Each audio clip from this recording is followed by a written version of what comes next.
തെക്കൻ കേരളത്തിൽ അവിടെ ഹിന്ദു ജനസംഖ്യ കൂടുതലാണല്ലോ. അവിടെ സർക്കാരിനോട് താല്പര്യമാണ്, കൂടുതൽ ആളുകൾക്കും താല്പര്യമാണ് എന്നുള്ളതാണ്. അതേസമയം വടക്കൻ കേരളത്തിൽ മുസ്ലിം ജനസംഖ്യ കൂടുതലുള്ള പ്രദേശങ്ങളിൽ സർക്കാരിനോട് നെഗറ്റീവ് ഒരു നിലപാടാണ് വന്നിരിക്കുന്നത് എന്നുള്ള കാര്യം കൂടി ഈ സർവേയിൽ പ്രതിഫലിച്ചിട്ടുണ്ട്.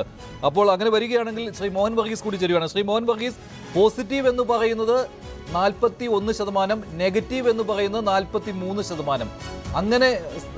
അങ്ങനെ പറയാമല്ലോ അല്ലേ?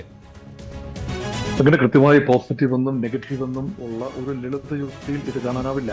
സർക്കാരിന്റെ പ്രകടനം പോസിറ്റീവ്, ജനറലി പോസിറ്റീവ് എന്ന് കരുതുന്നവരും പ്രതിപക്ഷത്തിന്റെ പ്രകടനവും ഈക്വലി പോസിറ്റീവ് എന്ന് കരുതുന്നവരുണ്ടായേക്കാം.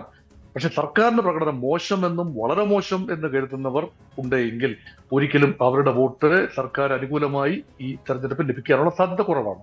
അതുകൊണ്ട് ആ ഒരു പാരാമീറ്റർ മാത്രം വെച്ച് ഇത് അവലോകനം ചെയ്യുന്നത് ബുദ്ധിമുട്ടാണ്. പക്ഷേ വളരെ നല്ലതെന്നും മികച്ചതെന്നും ഒക്കെ പറയുന്നതിന്റെ അടിസ്ഥാനം ക്ഷേമ പെൻഷനുകൾ ഏതാണ്ട് 70-80 ലക്ഷം പേരിലേക്ക് വിവിധങ്ങളായ ക്ഷേമ പെൻഷനുകൾ എത്തുന്നുണ്ടെന്ന് ഓർക്കണം. ഏതെങ്കിലും രൂപത്തിലുള്ള ഒരു പെൻഷൻ എത്തുന്നുണ്ട്.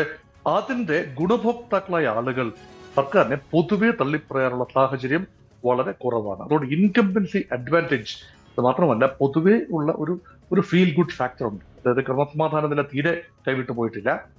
ഈ സർവേയിൽ കാണുന്ന ക്രമസമാധാന നിലയിലും ചെറിയ അറ്റകുറ്റങ്ങളുണ്ട്. പക്ഷേ ഇതിനകത്ത് ശരാശരി എന്ന് അഭിപ്രായം പ്രകടിപ്പിച്ചിരിക്കുന്നത് 14.7%. 14% എന്നാണ് അവിടെ ഡിജിറ്റായിട്ട് വന്നിരിക്കുന്നത്. പക്ഷെ 14.7% ശരാശരി. അവർ എങ്ങോട്ട് വേണമെങ്കിലും ചായാം എന്നുള്ളതാണ്. അപ്പോൾ ഏകദേശം 50-50 കാര്യങ്ങൾ പോവുകയാണ് ഇല്ലേ? ഏകദേശം 50% ആളുകൾക്ക് താല്പര്യം, 50% ആളുകൾക്ക് താല്പര്യമില്ല സർക്കാരിനോട്. അല്ല, അങ്ങനെ എങ്ങോട്ടും തിരിയാവുന്ന ഒരു അവസ്ഥയിലാണ്. ഇപ്പൊ ഈ പോൾ സർവേ വിശകലനം ചെയ്താൽ, കൃത്യമായി അത് വിശകലനം ചെയ്യുകയാണെങ്കിൽ ഒരു ക്ലിയർ ഇൻഡിക്കേഷൻ അവിടെ ഇല്ല.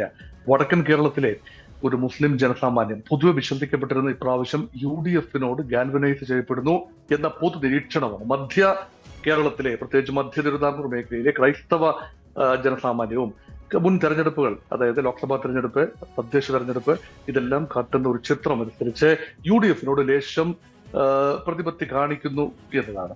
എന്നാൽ തെക്കൻ കേരളത്തിലെ ഹൈന്ദവ ഭൂരിപക്ഷം അത് ഇടതുപക്ഷത്തോടൊപ്പം ചേർന്ന് നിൽക്കുന്നു എന്ന പ്രതീതിയാണ്. അങ്ങനെയാണ് തിരുവനന്തപുരം, കൊല്ലം, ആലപ്പുഴ ജില്ലകളും, വടക്കൻ കേരളത്തിലെ തൃശ്ശൂർ ജില്ല, പാലക്കാട് ജില്ലയും, CPM കണ്ണൂർ ജില്ല, കാസർഗോഡിന്റെ ഒരു ഭാഗം, ഇതെല്ലാം തന്നെ കൃത്യമായ പകുതി ജില്ലകൾ, തെക്ക് വടക്ക് കേരളമെന്ന് ഭേദമന്യേ പകുതിയോളം ജില്ലകളിൽ LDF-ന് കാര്യമായ സ്വാധീനമുണ്ട്.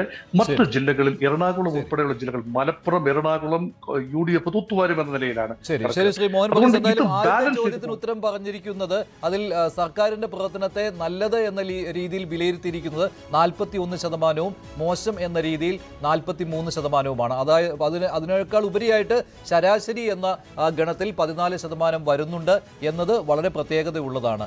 അതിൽ തന്നെ വടക്കൻ കേരളത്തിൽ ഉള്ളവരാണ് കൂടുതലും സർക്കാരിന്റെ പ്രവർത്തനം മോശം എന്ന് പറഞ്ഞിരിക്കുന്നു. അതേസമയം തെക്കൻ കേരളത്തിൽ സർക്കാരിനോട് നല്ല താല്പര്യമാണ് ഉള്ളതെന്നും ഈ സർവേയിൽ പ്രതിഫലിച്ചിട്ടുണ്ട്. കൂടുതൽ വാർത്തകൾക്ക് News 18 Keralam YouTube channel subscribe ചെയ്യുക.